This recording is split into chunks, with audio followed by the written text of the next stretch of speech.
Hi everyone, glad to have you here on the channel.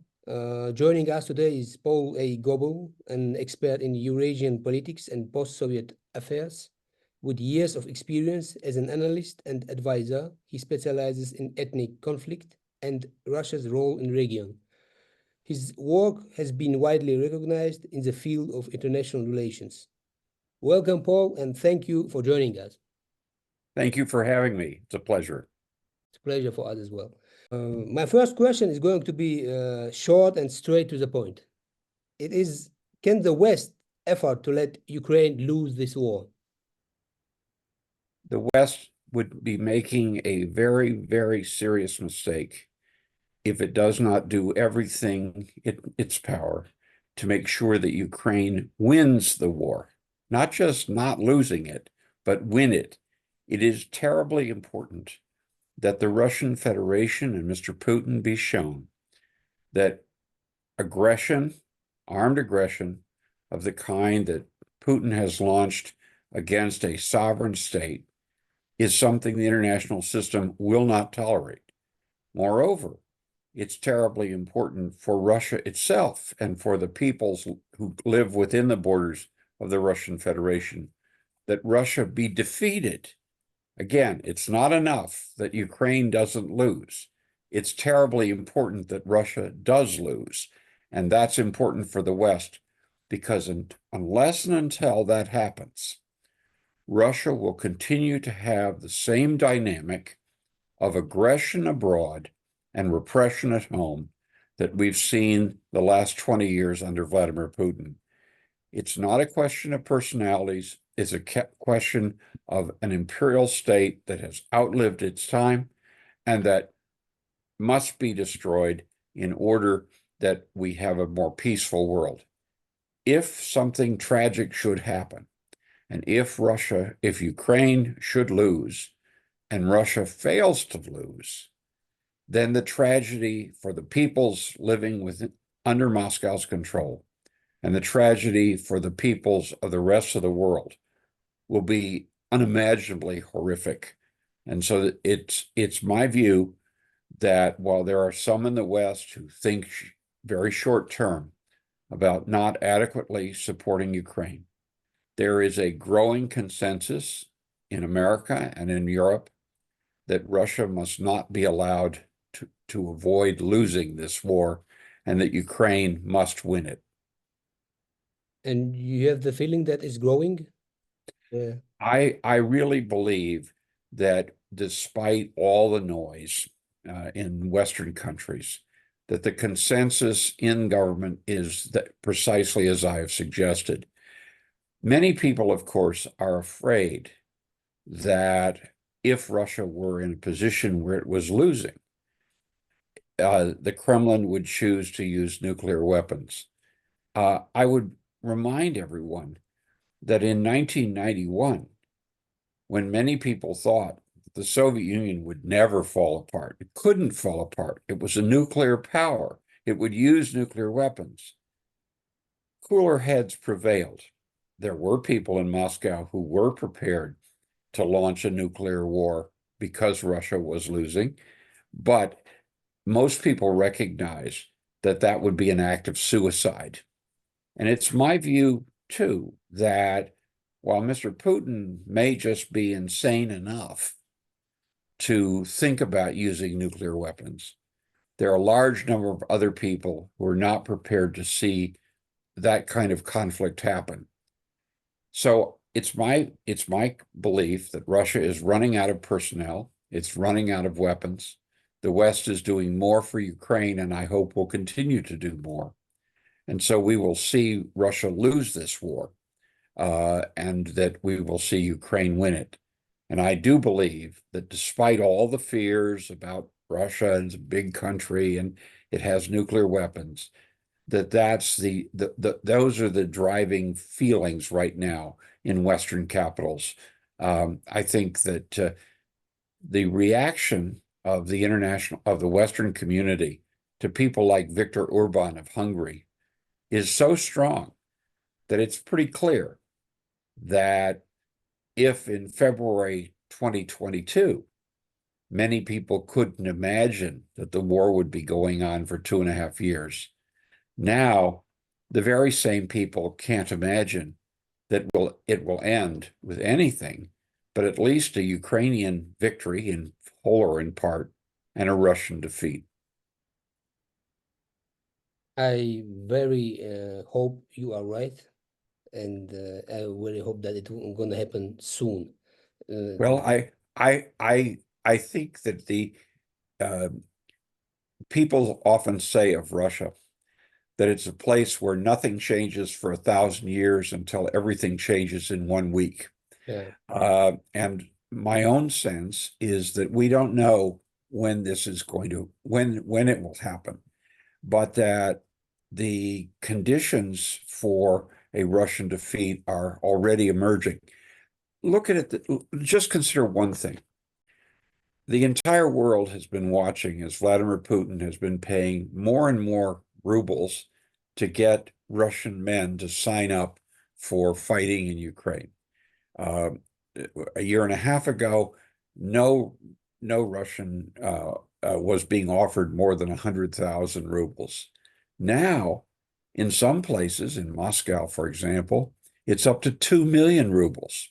Yeah. That is an indication of just how few people really want to go and how much the Russian government has to do to try to field an army. This isn't an example of Putin's strength, it's an example of Putin's weakness.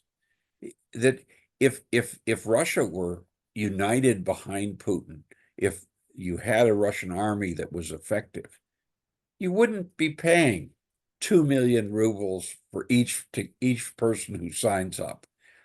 We've just had this another example. This week, Putin went up to the north and started the largest naval maneuver in Russian history since 1991. Well, except consider what happened. That maneuver was mostly on the internal waterways of the Russian Federation, Lake Ladoga and the areas, the rivers and canals leading into it.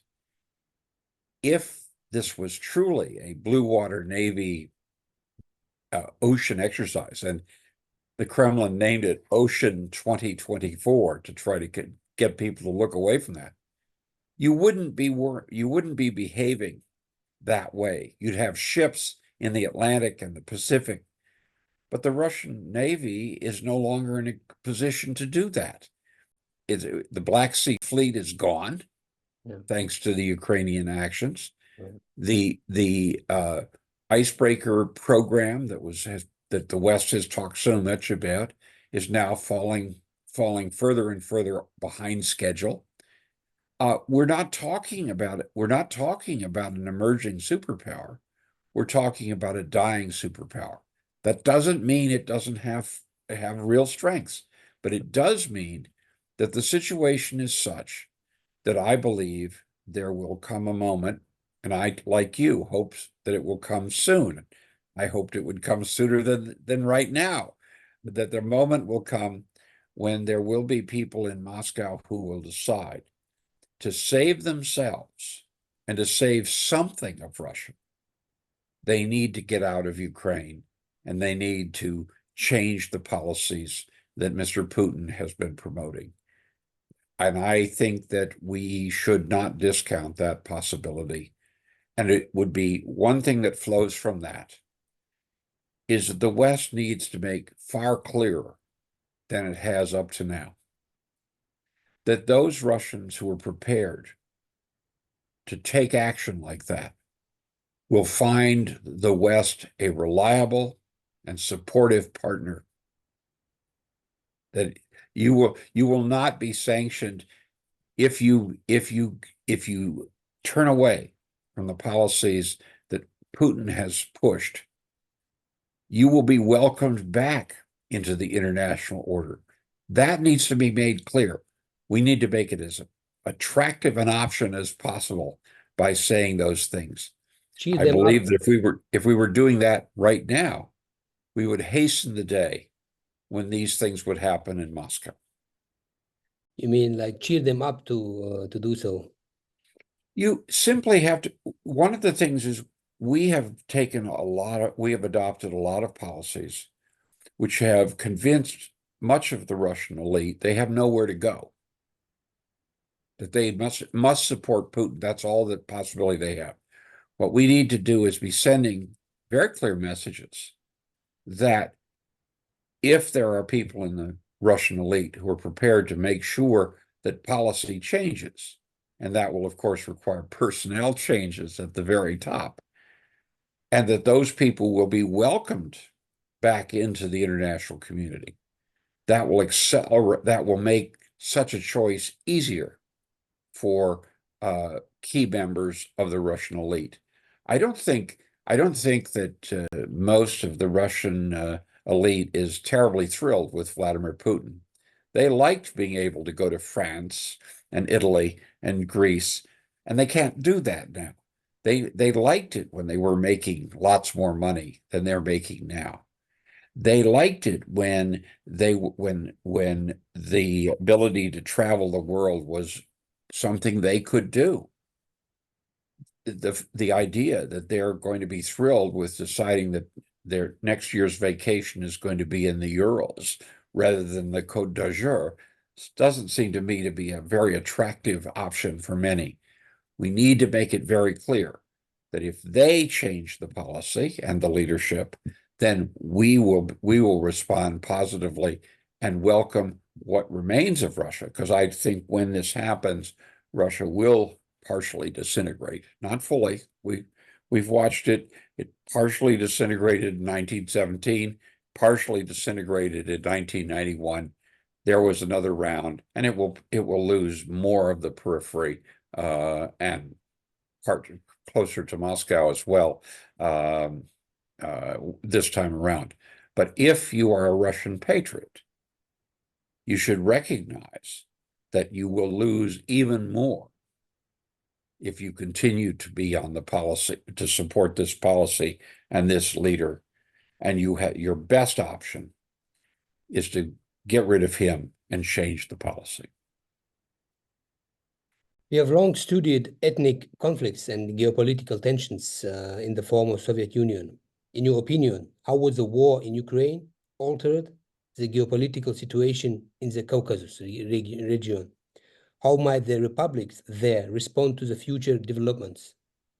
Well, we've watched. I mean, most people, of course, when we talk about ethnic conflict in the Russian Federation, focused in the first instance on the North Caucasus. It's been the most restive. We had Chechnya declare its independence. It took Russia 2 wars to install its agent in place, Mr. Kadyrov, and therefore the assumption is that this whole region will explode if Russia loses in Ukraine. My guess is there are 3 areas that I would expect to see go for independence and probably achieve it in that term. I would argue, just as a parenthesis, I would argue that Russia is far more likely to lose areas east of the Urals sooner, that it simply will not be able to control large parts of what we call Siberia and the Russian Far East. I think that goes first. But in the Caucasus, I see 3 clusters, if you will. The first is going to be Dagestan, where Moscow is already not really in control. What's been happening there shows that Moscow keeps sending in new Russian rulers who simply are not able to control the situation. The protests at the airport, the protests in Derbent and Makhachkala are all evidence of that. Second, I've been very impressed in the last 6 months to a year, the way in which the Circassian movement has coalesced. I think that the West doesn't talk about Circassia very much because Circassia is not a place on contemporary maps, on maps today. But if you consider the Circassians, the Adig people, as including Kabardinia, Karachay-Cherkessia, and the Adige Republic, and also Sochi. This whole area. I think the Circassians will probably move second. They will be the second of this trinity. The third, of course, are the Chechens. I think one of the things that we're seeing, and it should tell people a lot, is the closing down of more and more of the local madrasas in Chechnya, the increasing number of people who are being disappeared as Kadyrov tries desperately to hold on. I think that, I think Kadyrov is in greater control of the territory of the Chechen Republic today than Makhachkala is over Dagestan. I think he's losing control rapidly as well. And so my belief is that a Russian defeat in Ukraine, even another Ukrainian thrust into Russia beyond Kursk, and I expect that to happen, and the increasing use of drones across the Russian Federation. I mean, if you look at the way in which drones now aren't going just over the border, they're going 2,000 kilometers. They're in Murmansk. They're in Moscow. Yeah. This is changing the way people think, and I'm convinced that as the Putin regime is weakened by this, there will be more and more efforts in the North Caucasus as well as elsewhere to move out. And as I say, those are the three I've mentioned are what I would expect to see first. That's not the end of it. I think that it's slightly slower, but also important in this part is the Kalmyks. I think Kalmykia is going to try to get out this time around, and I would expect that the Kuban and Stavropol area will also exit. Exactly what form the regimes will take in those two places is very difficult to say because the number of players is so large. But I fully expect within weeks of when Russia loses in Ukraine, and a loss will be solidified by, quote, a peace agreement, or Russia will have to pull back, including out of Crimea. That will lead finally to the independence of those three places that has been so long denied. Let me just say one reason why you should have some confidence in this, in what I'm telling you. I was in the U.S. government at the State Department before 1991. I was an advisor. I was very, very certain that the Soviet Union was coming apart. That was not a widespread opinion because people were looking at the world through a Moscow optic. Most of what people see in this part of the world goes through Moscow. We don't have journalists, we don't have diplomats elsewhere, so we don't have reporting. But if you follow what's going on in the population, what you see is, once again, as just like 35 years ago, an emerging radicalization. And what I think is especially important and neglected, and it was neglected in 90 and 91 too. Never forget that Dzhokhar Dudaev got his ideas about how Chechnya should be an independent state because he had served as a Soviet commander in Estonia.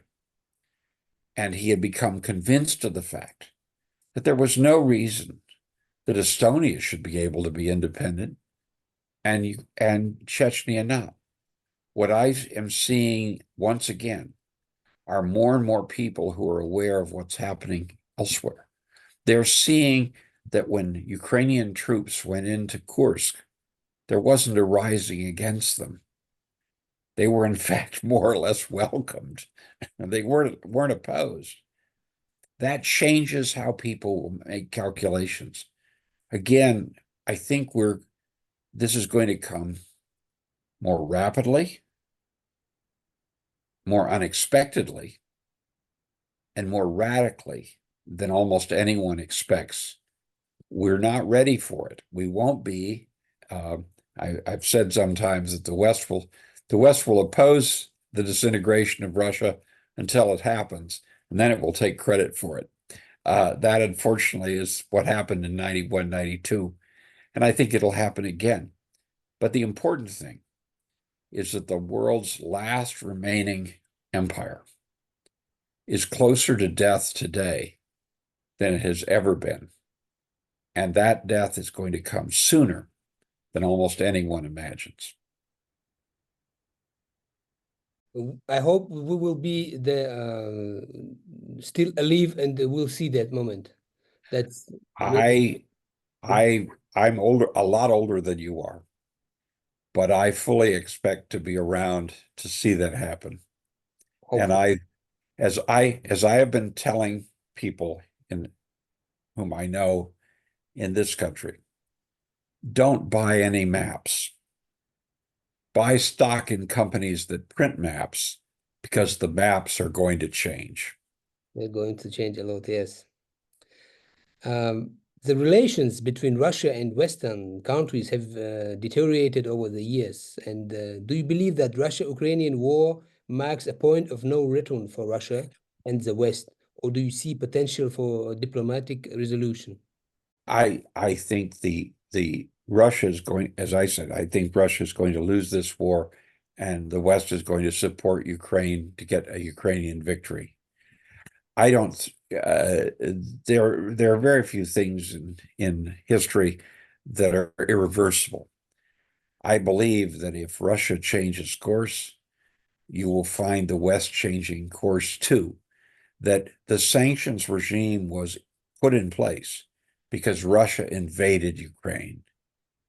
If Russia is out of Ukraine, if Russia wants to open up to reestablish trade with the West, I think you will see a warming of relations that has to be managed because we've seen what Russia will do if it can exploit the situation.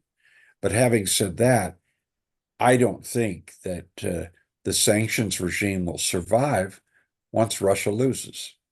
And I think that it's important for people in Russia to understand that, because a lot of people in Russia will benefit if the sanctions regime goes away. And so they will be more prepared to accept,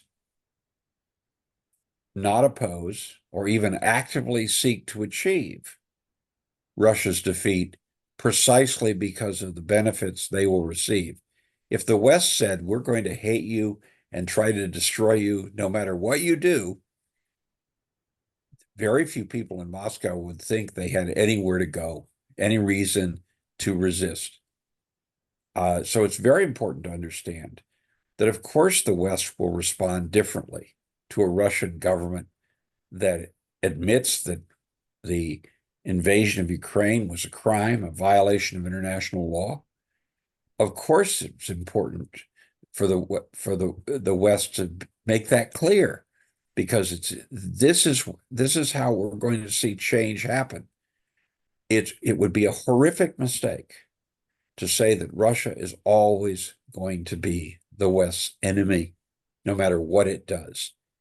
We didn't say that about Germany when we were fighting World War II.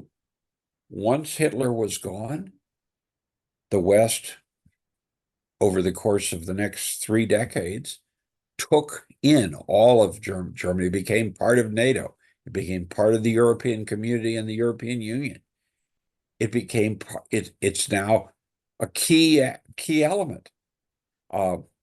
Something probably not that dramatic, but something similar will happen once Russia changes course. So the message has got to be, change course and you will benefit, not it'll always be this way no matter what you do. When you bring the example with Germany, we had there the people who were responsible for this war going, staying in front of the judges, being judged, and completely changing all the government, and new people, new democratically speaking people going to the government. Is it the way you see that in Russia? I believe there will have to be some kind of international criminal court for the current leaders of the Russian Federation. It probably will not involve hundreds of people. It will probably involve 10 or 15, but it is critically important as a way of Russia coming back into the international system, for Russians to see that the international community is a real thing, that it really cares about keeping the peace and blocking the use of armed force across internationally recognized borders. I think I very much hope that Mr. Putin will find the noose around him tightening. Mongolia, I understand, was unwilling to arrest him, but Mr. Putin won't be traveling very many places, because most places would arrest him now. And I think that is something we need to be clear about, that the International Criminal Court needs to be supported, and the authors of this vicious, illegal act of aggression need to be brought to justice and to face the world in The Hague. So to just request this question from before, just by stopping the war and bringing the army out of the Ukraine, they won't be accepted. That's not enough. That's not enough. That's not enough. The entire policy that Mr. Putin has articulated since 2008, first using it internationally, first using it against Georgia, then the Anschluss of Crimea, then in 22, the armed attack of Ukraine more generally, that has to be recognized by the Russians themselves as something that is impermissible, and that if they want to be part of the international community, they have to reject those policies, and they have to reject the people who authored them, Mr. Putin in the first instance. And it just, would I be delighted if the Russian army and the Russian forces were out of the Donbass, out of Crimea, and they moved back to yes, I think I would be thrilled that happened. But that's only step one. Step two is transforming Russia so that it is no longer an empire, but a place where we can talk about the emergence of genuine nation states that can be part of the international community. I don't think it will have borders anything like the current borders of the Russian Federation. I think that you are going to see most of the republics and a large number of the regions go their own way. It's going to be complicated. It's going to be difficult. It's probably going to involve a certain amount of violence, but it's going to be part of the process of the end of the last remaining empire. And I believe the international community, as much as it wishes it didn't have to get involved with this kind of thing, will be, because if we don't, we will have people in Moscow who will be far more prepared to engage in aggression abroad and repression at home. And those two things will feed on each other, something the international community, I think, certainly doesn't want to see, and is increasingly recognizing is a continuing threat to the values of the international community. As you started to count the international rules that was broke by Putin regime, you started by 2008 with the Georgian war. but we have huge two wars, occupation of independent country Ichkeria by Russians, and war with The- 300,000 people. Killed. I purposely started in 2008, not only because that was the year of Putin's move into Georgia, but also that was the year of his speech to the Munich Security Council. What Mr. Putin and Mr. Yeltsin, let's be clear, this was a Yeltsin policy too. What the leaders of the Russian Federation did against Chechnya and Ichkeria was a crime. It was a crime against humanity, and it was a crime of war. The problem was that Ichkeria did not have the degree of international recognition that it should have gotten. It should have been recognized. It wasn't by a large number of states. And so we're talking about from the point of view of the international community, a different situation. Many people, many governments, including the American government, were horrified by what Yeltsin and Putin did in Chechnya. They wanted that to stop. But it's from the point of view of the international system, it's different when a country does something to it had Chechnya, Ichkeria, been able to secure recognition from a sizable number of countries. And it should have, okay? The fact that it didn't means that from the point of view of many other countries, that's in a different situation. I hope that we will see recognition come very quickly this time around. Even the three Baltic countries, when they regained their independence in 1991, even they took a relatively long time to pick up 40 or 50 countries as recognizing them.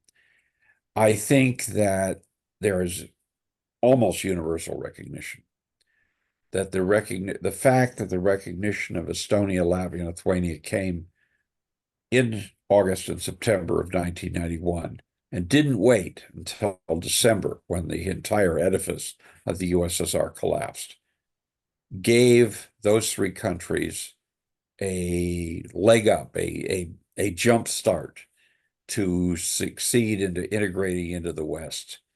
I think because of that experience, because of the Baltic experience, there will be more interest in and more willingness to get involved and extend recognition.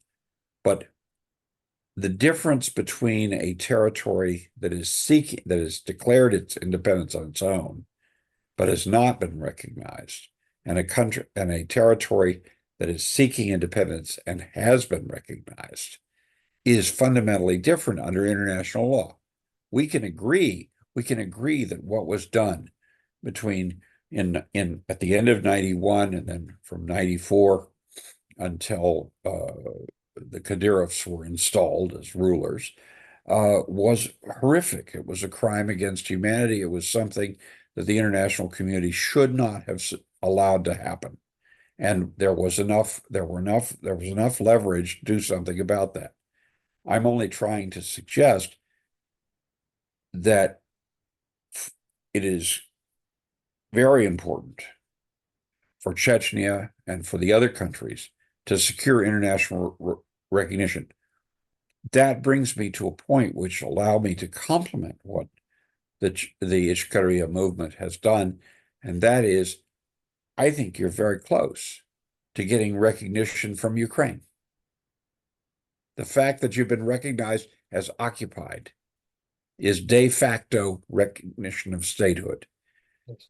I believe that the day will come very soon when Ukraine will go further than that. And I believe that Chechens working to achieve that, just like Dagestanis, Ingush, and Circassians, who are all working in that direction. That would put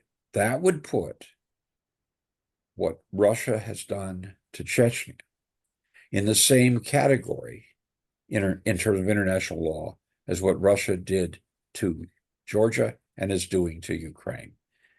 In that event, then you can count on much greater support from the international community. I'm not telling you my personal feelings. I was speaking out for Chechen independence in 91. Okay, I believed that then. I supported the Chechnya. I had the great honor of speaking several times with President Dudaev on the telephone. I'm not suggesting that somehow Russia was in the right. I'm only trying to explain why it is the international community behaved one way in that circumstance and a different way in the other. And I'm thrilled to see the convergence, the way in which Chechens today with Ukraine are moving in the right direction to narrow the difference and make it more likely that ultimately Kiev, but other countries as well, will recognize the independence of Ichkeria. Paul, I know absolutely that you support us, and that's why I also wanted to speak with you today. And I know everything you have done for us, you are doing for us. And this point that you mentioned, it's very important for us, and we have some different views on it, because I know that for West, it was the reason to say, okay, it's not a independent country because of this international law where they recognize it as a part of Russia in 70s and as a part of Soviet Union, and they say, okay, they are already inside, and these borders we will respect them. But it was already there, a wrong decision. But anyway, we're going to the later to the 90s where Soviet Union falls, and Chechnya is going away from Soviet Union as a absolute autonomous republic and declares on the rights like that did on also other republics, countries on the right, that was written down in Soviet Union before the fall. They declared the independent country. They declared we write our democratic secular constitution, and we are independent country for 3 years when the Russian invade us. So well, they wanted to invade you even before that, and yes, I'm very much aware that Ichkeria declared its independence from the Soviet Union, not from the Russian Federation. It declared that happened well before the Soviet Union ceased to exist. I completely agree that Chechnya had the right to do, Chechens had the right to do that. I completely agree that they had formed a de facto independent state. What I'm trying to explain is that from the point of view of the international community, there was such hope in 91 and 92 that Russia was going to turn into a beautiful Russia of the future, to use our current term. Yeah. It was going to be a liberal, democratic, free market ally of the West, that people were very reluctant to take the steps they should have taken. They should have recognized that the interrelationship between repression inside Russia and Moscow's aggression abroad is very close. Russia is repressive at home so that it can be aggressive abroad, and it is aggressive abroad in order to be repressive at home. That needs to be broken. That link needs to be broken, and that's what I meant about a fundamental change in what Russia is. That was not understood, or at least it was not accepted by most Western leaders in the 1990s, or even until very recently. Putin has done more to bring about the end of the Russian state than any other ruler in history. Very He well. has done it by demonstrating that this link of repression at home and aggression abroad is very tight, and that both have to be broken. Each has to be broken so that the other doesn't happen. That is something that you couldn't get much of an audience for saying even 5 years ago. Now, I think it's become common ground in most Western countries. The question is now a much more tactical one. How do you go about breaking that relationship? And there are widespread, many people would like to see a non-recognition policy with respect to Chechnya, much as we had with Estonia, Latvia, and Lithuania from 1940 until 1991. Many people would like to see a much more forward policy. Others are afraid of that for all kinds of reasons. And what I'm saying is Chechens today are doing exactly the right thing by being most active in Kiev, because the Ukrainian actions in international affairs, being first is always the hardest. Once somebody has done it, others will follow. And I believe that what Chechens have achieved from the Ukrainian parliament goes a long way to opening the door for a much better future.